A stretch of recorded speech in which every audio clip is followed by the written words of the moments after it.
India market invest মাইন্ডসেটে আপনাদের স্বাগত। যারা চ্যানেল নতুন এসেছেন তাদের কোনো প্লিজ চ্যানেলটাকে সাবস্ক্রাইব করবেন, লাইক করবেন, বেল আইকনটা প্রেস করবেন, তার সাথে বটনটা প্রেস করবেন, নোটিফিকেশনটা কিন্তু সঙ্গে সঙ্গে আপনাদের কাছে গিয়ে পৌঁছাবে। স্যার, ইনফোসিস কালকে কিন্তু অর্থাৎ গতকাল আমরা একটা ভিডিওতে আলোচনা করেছিলাম ইনফোসিস সম্বন্ধে, এবং ইনফোসিস এআই সিস্টেম নিয়ে কিন্তু কাজ করতে চলেছে বা কাজ শুরু করে দিয়েছে বলতে পারেন। তো স্যার, আজকের দিনে দেখুন কোম্পানিটা কিন্তু ভালো একটা আপসাইড মুভমেন্ট দেখিয়েছে। শুধু এই কোম্পানি না, আইটি সেক্টরের প্রতি কটা কোম্পানি, কারণ আমি এই ইনফোসিসকে নিয়ে আলোচনা করার সময় বলেছিলাম যে এই কোম্পানিগুলো কেন নিচে এসছে 2021-এর পর থেকে, এবং কোম্পানিগুলো সামনে কেন ভালো আপসাইড মুভমেন্ট দেখাতে পারে। দেখুন, ব্যাঙ্কিং সেক্টর আন্ডার ভ্যালু ছিল, HDFC bank, Kotak Mahindra bank, সেই ব্যাঙ্কিং সেক্টর কিন্তু অনেকটা আপসাইড মুভমেন্ট দেখিয়েছে। এখন কিন্তু আইটি সেক্টরের পালা, যেখানে আমরা যদি ইনফোসিসকে দেখি, দেখুন দেখলে দেখা যাবে কোম্পানিটা এখনও কিন্তু তার হাই থেকে অনেকটা ডিসকাউন্টে চলছে। 2021-এ হাই মেরেছিল, মাঝে মাঝে ওঠার একটা চান্স নিয়েছে, কিন্তু তারপরে আবার নিচে এসছে। তো এখন কিন্তু রেট কাটের কথা শোনা যাচ্ছে, বিজনেস আবার ট্র্যাকে আসার কথা শোনা যাচ্ছে, অর্থনীতি চাঙ্গা হওয়ার কথা শোনা যাচ্ছে। আমাদের দেশের কথা বলছি না, কিন্তু নর্থ আমেরিকা এবং ইউরোপের দেশগুলোতে। তো সেই জায়গায় দাঁড়িয়ে কিন্তু বেস্ট বাইং অপরচুনিটি হচ্ছে আইটি সেক্টরের কোম্পানিগুলো। স্যার, টিসিএসকে দেখলেও একই জিনিস দেখা যাবে। দেখুন, টিসিএস আজকের দিনে 1.66% এখনও পর্যন্ত একটা আপসাইড মুভমেন্ট দেখিয়েছে। উইপ্রোকে দেখলেও কিন্তু একই জিনিস দেখা যাবে। উইপ্রো দেখুন আজকের দিনে প্রায় 3.5%-এর কাছাকাছি কিন্তু একটা আপসাইড মুভমেন্ট এখনও পর্যন্ত দেখাচ্ছে। স্যার, টেক মহিন্দ্রাকে দেখলেও একই জিনিস দেখা যাবে, 1.5%-এর উপরে একটা আপসাইড মুভমেন্ট দেখিয়েছে বা দেখাচ্ছে এখনও পর্যন্ত। তো স্যার, আইটি সেক্টরের কোম্পানিগুলো কিন্তু আন্ডার ভ্যালু রয়েছে। এই কোম্পানিগুলো নিয়ে কিন্তু আপনি চিন্তাভাবনা করতে পারেন লং টার্ম ইনভেস্টমেন্টের জন্য। যারা পজিশনাল ট্রেডিং করতে চান তারাও কিন্তু করতে পারেন এই কোম্পানিগুলোকে নিয়ে। দেখুন স্যার, ডিসক্লেমার দিয়ে রাখি যে আমি বাইসেল রেকমেন্ডেশন দিচ্ছি না, আমি জাস্ট আপনাদের সামনে তুলে ধরার চেষ্টা করলাম এই কোম্পানিগুলোতে কিন্তু সামনে ভালো একটা মুভমেন্ট আসতে পারে, তার পিছনে কারণও কিন্তু দেখালাম। তো এবার চিন্তাভাবনা আপনার, আপনি বাই করবেন কি করবেন না। স্যার, যারা দেখেনি তারা কিন্তু দেখে নিতে পারেন। দেখুন, ইনফোসিস গ্রেট নিউজ, জাস্ট কালকে কিন্তু আমি এই ভিডিওটা আপলোড করেছিলাম, ডেসক্রিপশন বক্সে লিঙ্ক দিয়ে দেবো, যারা দেখেনি তারা কিন্তু দেখে নিতে পারেন। স্যার, আরবিএনএলকে দেখলে দেখা যাবে কোম্পানিটা আজকের দিনে একটা নেগেটিভ মুভমেন্ট দেখাচ্ছে এখনও পর্যন্ত। তো স্যার, যখন মার্কেট ওপেন হয়েছিল না, কোম্পানি কিন্তু গ্যাপ আপ ওপেনিং হয়েছিল, প্রায় 2%-এর ওপরে খুলেছিল এবং কিছু দূর পর্যন্ত চলেছিল। তারপরে একটা প্রফিট বুকিং দেখা গেছে, কারণ কারণ মানে কিছুদিনে কোম্পানিটা কিন্তু ভালো আপসাইড মুভমেন্ট দেখিয়েছে। তো স্যার, কোম্পানির সম্বন্ধে কী ভালো নিউজ পাওয়া যাচ্ছে, চলুন সেটা দেখি। স্যার, বিজনেস টুডে দেখলে দেখা যাবে আরবিএনএলের ব্যাগে কিন্তু আরেকটা নতুন অর্ডার এসছে বা উইন করেছে বলতে পারেন। কোথায়? South eastern railway.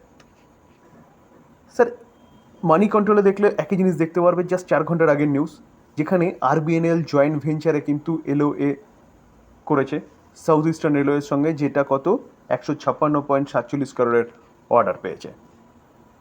স্যার, 5 ঘন্টা আগে এই চ্যানেলটাকে দেখলেও কিন্তু দেখা যাবে যে 156 করোড়ের একটা অর্ডার পেয়েছে, যার জন্য কিন্তু কোম্পানিটা 2% একটা আপসাইড মুভমেন্ট দেখিয়েছে। তাহলে একের পর এক কিন্তু আরবিএনএল অর্ডার পাচ্ছে, তো স্বাভাবিকভাবে অর্ডার পেলে তার শেয়ার কেন বাড়বে না, তার জন্য কিন্তু তার শেয়ারও বাড়ছে। এবার কথা হচ্ছে কোম্পানি কাজ কি করে। দেখুন স্যার, রেলের ইনফ্রাস্ট্রাকচার ডেভেলপমেন্টের কাজ করে, যেখানে নতুন পাটরি বলুন, পুরনো পাটরিকে রিপ্লেস বলুন, 100% ইলেকট্রিফিকেশনের কাজ করছে গভর্নমেন্ট। রেলের বিস্তার করছে, যেখানে এখন রেল পৌঁছায়নি সেখানে রেলকে পৌঁছে দেওয়ার ব্যবস্থা করছে, বা মেট্রো রেলের কাজ চলছে। তো এইসব ইনফ্রাস্ট্রাকচারের কাজ কিন্তু এই কোম্পানিটা করে। তার পাশাপাশি টানেল বলুন, ব্রিজ বলুন, এইসব কোম্পানিটাও কিন্তু করে। সড়ক পরিবহনের ক্ষেত্রেও কিন্তু কোম্পানিটার এক্সপোজার রয়েছে, এবং দেশের বাইরেও কিন্তু কোম্পানিটা এখন থাবা বসিয়েছে ইনফ্রাস্ট্রাকচার ডেভেলপমেন্টের কাজ, বা সেই জায়গায় কিন্তু বিট করছে দেশের বাইরেও। তো স্যার, কোম্পানিটা তো বিজনেস ভালো করছে, আর গভর্নমেন্ট থেকে রেলের ইনফ্রাস্ট্রাকচার ডেভেলপমেন্টের কাজ করছে, একের পর এক অর্ডার পাচ্ছে। তো স্যার, এই কোম্পানিটা কিন্তু আপনি চিন্তাভাবনা করতে পারেন, তবে এই কোম্পানিটা কিন্তু অনেকটা হাই রয়েছে। তো এখান থেকে স্যার একটু কারেকশনের অপেক্ষা করুন। দেখুন, অল টাইম হাই কাছাকাছি কিন্তু কোম্পানিটা চলছে। তো স্যার, একটু কারেকশন হলে তারপরে মনে হয় এই কোম্পানিতে যাওয়াটা বেটার হবে, যেখানে দেখুন কোম্পানিটা 1 বছরে 229%, যেখানে কোম্পানিটা 5 বছর দেখলে দেখা যাবে 1368% রিটার্ন দিয়েছে। তো sir, evergreen stock, government, Modi government আবার সরকার চালাচ্ছে, তো সেই জায়গায় দাঁড়িয়ে রেলের যেভাবে কাজ চলছিল সেভাবে কাজ চলতে পারে নেক্সট 5 বছরের জন্য। তো এই কোম্পানি নিয়ে আপনি চিন্তাভাবনা করতে পারেন, তবে যেটা একটু আগে বললাম যে একটু কারেকশন হোক, তারপরে গিয়ে কিন্তু এই কোম্পানিটা নিয়ে চিন্তা ভাবনা করবেন। দেখুন স্যার, টেক্সমোকো রেল ইঞ্জিনিয়ারিং লিমিটেড, কোম্পানিটাকে দেখলে দেখা যাবে কোম্পানিটা কিন্তু এখনও পর্যন্ত 6%-এর কাছাকাছি একটা আফসাইড মুভমেন্ট দেখাচ্ছে, যেখানে কোম্পানিটাকে দেখলে দেখা যাবে আজকের দিনে কিন্তু ব্যাপক একটা মুভমেন্ট শুরুতে দেখিয়েছিল। তারপরে বলতে পারেন একটা প্রফিট বুকিং হচ্ছে কোম্পানিটাতে। তো কোম্পানিটা হঠাৎ করে এতটা আফসাইড মুভমেন্ট কেন দেখালো? আজকের দিনেই দেখলে দেখা যাবে কোম্পানিটা কিন্তু তার অল টাইম হাইও মেরেছে। কত? 245.65, যেটা কিন্তু আজকের দিনেরই হাই। তো কী এমন হলো যে কোম্পানিটা এতটা মুভমেন্ট দেখাচ্ছে? চলুন কোম্পানি নিয়ে কী ভালো নিউজ পাওয়া যাচ্ছে সেটা একটু দেখি। যেখানে কোম্পানিটা আজকের দিনে 11%-এর পর্যন্ত কিন্তু আফসাইড মুভমেন্ট দেখিয়েছিল। তো দেখানোর পিছনে যদি কারণ বলেন তাহলে ইনভেস্টরদের একটা হোপ বলতে পারেন। যেখানে ভারতের ইকোনমি গ্রো করছে, তো ইকোনমি গ্রো করার সঙ্গে সঙ্গে কিন্তু রেলের ইনভেস্টমেন্টও বাড়তে পারে, সেরকম একটা হোপ, যেটা হচ্ছে বাজেটের কাছে এক্সপেকটেশন মানুষের। তো তার জন্যই কিন্তু একটা ভালো মুভমেন্ট এই কোম্পানির মধ্যে দেখা যাচ্ছে। কোম্পানিটার হেডকোয়ার্টার কোথায়? কলকাতায়। এবং কোম্পানিটা কি বিজনেস করে যার জন্য কোম্পানিটার প্রতি এত হোপ রয়েছে? দেখুন কোম্পানিটা কী করছে, ম্যানুফ্যাকচারিং করছে রেলওয়ে ওয়াগন, কোচ, লোকোমোটিভ। তো সেই জায়গায় দাঁড়িয়ে কিন্তু বলছে as well as providing related service. তো কোম্পানিটা এই কাজগুলো করে বলে গভর্নমেন্ট কিন্তু রেলের ইনফ্রাস্ট্রাকচারের কথা বলছে, যেটা একটু আগে আমি আরবিএনএল নিয়েও আলোচনা করার সময় বললাম, এবং নতুন নতুন রেল কিন্তু আসতে চলেছে। তো স্যার, নতুন নতুন রেল আসতে চলেছে মানে এই কোম্পানিটাও কিন্তু অর্ডার পাবে। তো সেই হোপ থেকে কিন্তু আজকের দিনে এই কোম্পানিটা ভালো মুভমেন্ট দেখিয়েছে। এবার সবার কিন্তু পাখির চোখ করে থাকবে কত তারিখ? 22শে জুলাই, কারণ 22শে জুলাই বাজেট আসতে চলেছে। তো এই হোপ থেকে কিন্তু এই কোম্পানিগুলো এতটা ভালো আফসাইড মুভমেন্ট দেখাচ্ছে। তো স্যার, অ্যাটলিস্ট 22 তারিখ পর্যন্ত ওয়েট করে যান। 22 তারিখে বাজেটে কী আসতে চলেছে তারপর নিয়ে কিন্তু এই কোম্পানিগুলো নিয়ে চিন্তা ভাবনা করতে পারেন। ওয়ার্লপুল ইন্ডিয়া, দেখলে দেখা যাবে কোম্পানিটা আজকের দিনে 7%-এর ওপরে একটা আফসাইড মুভমেন্ট দেখিয়েছে। এই মুভমেন্টটা কিন্তু অনেক দূর পর্যন্ত গেছিলো। দেখুন কালকে ক্লোজ দিয়েছে কত? 1837-এ। কোম্পানিটা কিন্তু ওপেন হয়েছিলই হচ্ছে আজকে 2140-এ, এবং 2199 হাই মেরেছে। সেখান থেকে কিছুটা প্রফিট বুকিং হয়েছে এবং এখন কিন্তু 1971-এ চলছে। তাহলে কী এমন হলো কোম্পানিটা এতটা ভালো আফসাইড মুভমেন্ট দেখিয়েছে? দেখুন স্যার, এই যে কোম্পানিটা আজকে এতটা ভালো আফসাইড মুভমেন্ট দেখানোর পেছনে যদি কারণ বলেন তাহলে কারণ হচ্ছে Bosch likely to take over bid for Whirlpool US. তো এই বস বলে কোম্পানিটা কিন্তু এই ওয়ার্লপুল ইউএসকে কী করতে চলেছে? বিড করতে চলেছে বা টেক ওভার করতে চলেছে। এই যে বস যে কোম্পানিটা, এই কোম্পানিটা কোথাকার কোম্পানি? এই কোম্পানিটা কিন্তু জার্মান ইঞ্জিনিয়ারিং গ্রুপ, ঠিক আছে, সেই গ্রুপের কোম্পানি। সেই কোম্পানিটা কিন্তু এই ইউএস ওয়ার্লপুল যে কোম্পানিটা, সেই কোম্পানিটাকে কিন্তু টেক ওভার করতে চলেছে। এটা রিপোর্টের মাধ্যমে পাওয়া খবর, এখনও কিন্তু ফাইনাল খবর নয়, এটা মাথায় রাখবেন। তার জন্যই স্যার এই ওয়ার্লপুল অফ ইন্ডিয়া লিমিটেড এই কোম্পানিটা আজকে এতটা ভালো আফসাইড মুভমেন্ট দেখিয়েছে।